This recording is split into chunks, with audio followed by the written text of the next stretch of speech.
Hey YouTubers, it's Andrew Yates here with my first product review. If you're a mobile DJ or a band and you're interested in an 18-inch powered subwoofer and you're like me, you might not necessarily trust the really cheap ones out there. You also don't want to carry around a big heavy one that costs $1,500 or $2,000, especially if you might end up getting two of them in the future and space is an issue. Well, Electro might have an option for you. The brand new 2015 EV EKX18SP also comes in a 15-inch powered version. These speakers are pretty awesome and they basically go right up against the JBL PRX series, the QSC KW181s, as well as Cerwin-Vega and a couple of other competitors in the market. The EKX18 is $999 entry. It's a 134 decibel speaker. I think with a decent pair of top cabs you can use this for a 150 person gig, no problem. I've already done that a few times. I've had this speaker for a couple of months. I really like it. After a couple of months of research of speakers, listening to them in store, and just knowing what I've heard with my friends' setups over the years, I came to the conclusion that the EV EKX18SP was for me. Maybe it's for you too. Let's take a look at some of the features. Okay, so you buy an EKX18SP and you will get your speaker in the box, hopefully, and you'll also get this nice long extension cord.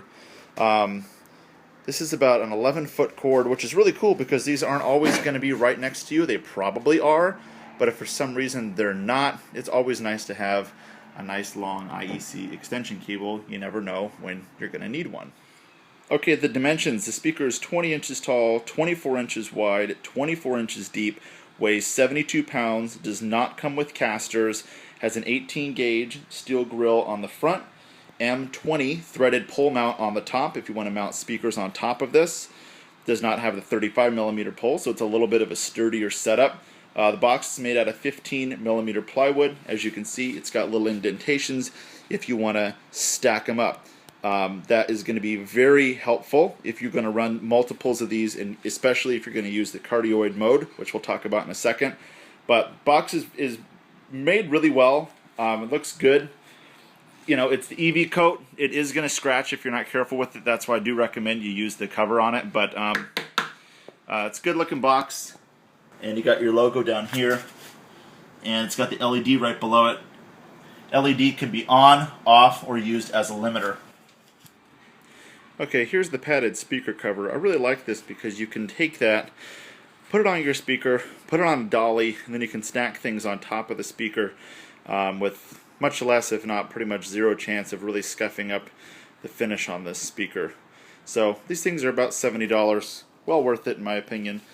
Looks nice and protects your speaker. So let's talk about the features of your EKX18SP. So these are all components that were designed and engineered by EV. I'm not trying to be an EV salesman, I'm just telling you what you need to know.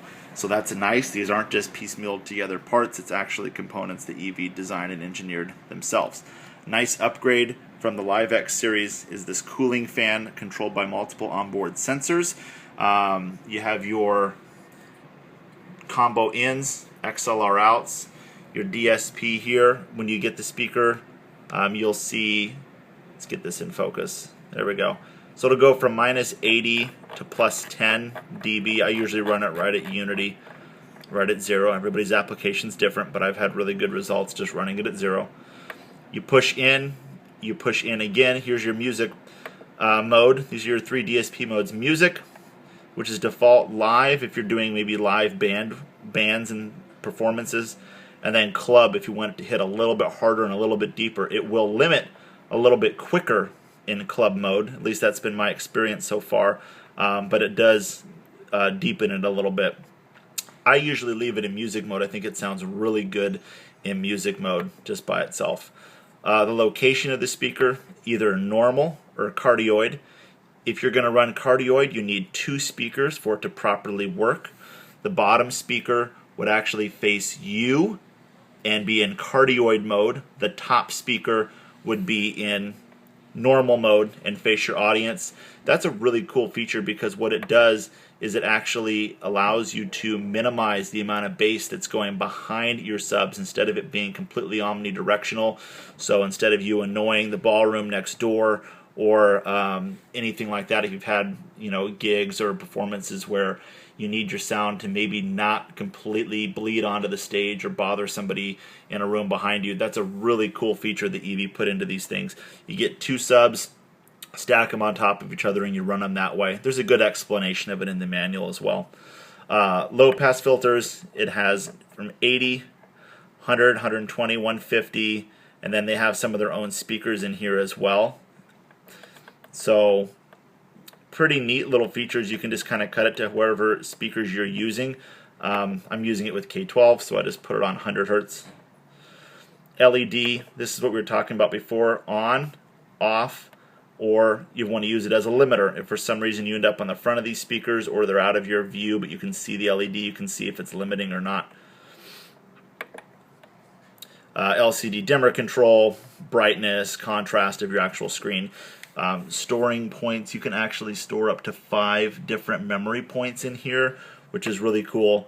I don't have any in here yet, but you can store 5 of them in there if you go to a gig, and you're always going to have it on, you know, music mode +3, and then you go to some place else, you're always going to play, and it just can save you a little bit of time, and it's kind of cool just to say that you can save some settings in there as well. You can recall your settings. You can lock people out if you don't want your crew or other people messing with the back of your speaker if you're not around it, which is a nice setting as well. Reset everything. This gives you your kind of firmware and where things are, and then exit. So some nice features in there, not like a million features, but it is a subwoofer. It does give you your basics and a little bit more. Nice digital inputs there that read as you go. Dual limiter. I'm going to show you that in just a second. First, it's going to flash limit. That just kind of means the limiter is kicking in and aware of what's going on with the sound, but your sound is not compromised. You push it a little harder, the whole thing's going to light up limit. And this is what's kind of caused a little bit of ire with some people. They think it's coming on too fast, and they're not crazy about that. I kind of see what people mean with that, but at the volumes that it's been coming on with me, it's been pretty darn loud, especially just using one single 18. I've really thought it sounded really good and was pounding out a lot of bass at the time the limiter finally came on. But I'll show you an example of that right now.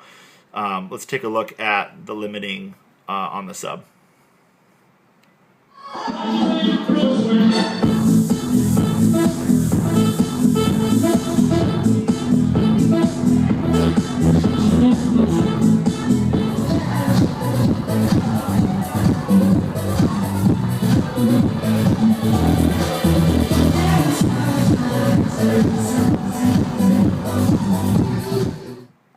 So you can see with that video that the limiter has the small letters first, then the big letters later when you're pushing it too hard. The inputs and the levels didn't seem to be real high, and that was limiting. Is that what people are talking about? Well, maybe.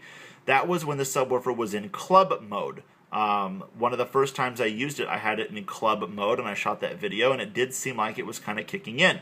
The club mode and the DSP boosts your signal a little bit, so that's probably what's going on there, is your signal is actually, as far as the speaker's concerned, is a little higher than even it looked there, so the limiter is kicking in.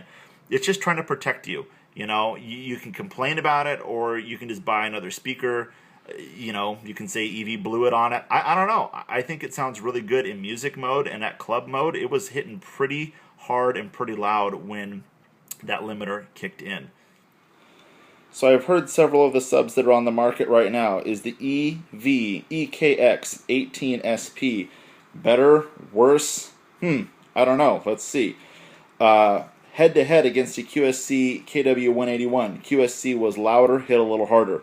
EV gave it a pretty good run for its money. They do have basically the same box design and the same general design of woofer placement and everything. I think the EV is a pretty strong contender against the KW181, but I do think the 181 is a little harder and is a little bit louder. Serwin Vega P1800SX, I think this is right on par with that. If not, maybe this is maybe a little bit of a nicer sound than the Serwin Vega. JBL, I have not heard the newest JBLs yet. I don't know anybody who has them. The 718 XLFs, the PRX series, I think this is a direct competition. I think that's one of the things that EV put this up against directly was the JBLs. Unfortunately, I don't have an opinion on that because I have not heard those live. It's not as loud as a Yorkville LS801P. It is not as loud, not as hard as an ETX18SP. It will destroy a K-Sub side by side. I mean, not even close versus the K-Sub. It easily, I mean, that's not much of an accomplishment. A lot of people can beat the K-Sub, but I'm just telling you, much better sounding than a K-Sub in my opinion. Gives a 181 a run for its money. Don't know about the JBL, and you know, obviously it's not going to compete with a big, huge Yorkville. Good speaker. Give this thing a listen. Get on, you know, if you got a Guitar Center or a Sam Ash nearby, go down and listen to them. Make sure they set them up the right way and pound these things out a little bit. I really think it sounds pretty darn good. There are definitely cheaper 18-inch powered subwoofers on the market. I don't tend to trust a lot of those eBay brands or anything. Behringer, you know, I don't really trust. Now they own Turbo Sound, so that makes me not really want to trust them. You know, not telling you those are terrible speakers, but, you know, I'm going to go with the EV on this one. I think this thing sounds awesome. Just one of them with two K12s has done phenomenal for me so far. It sounds really, really good, and I'll probably get a second one at some point for even larger events. So, good job, Electro Voice, on this speaker. It's compact, it's small, 18-inch compact subs do have their limitations, but I really think they hit the nail on the head with this pretty good for being a $999 price point, and definitely something you should consider. So, good job, EV. I'm going to show you one last little clip with my ZXA1 sub on top of it just to give you an idea of kind of the size difference. I used to use a lot of bigger subs, then I went to much smaller subs, and now I'm kind of coming back to 18. So this will just be a quick little reference just so you can see this versus the ZXA1. But for my micro system, I use the EV ZXA1 sub with a couple of Yamaha DXR8s. It's a good little system for maybe 100 or less people. Certainly wouldn't put it any higher than that. Usually it's about crowds of 50 or 60 that system goes to. But just to give you an idea of the size comparison, obviously 12-inch speaker versus an 18. But just so you can kind of get a difference of the size difference of the EKX versus ZXA1 sub.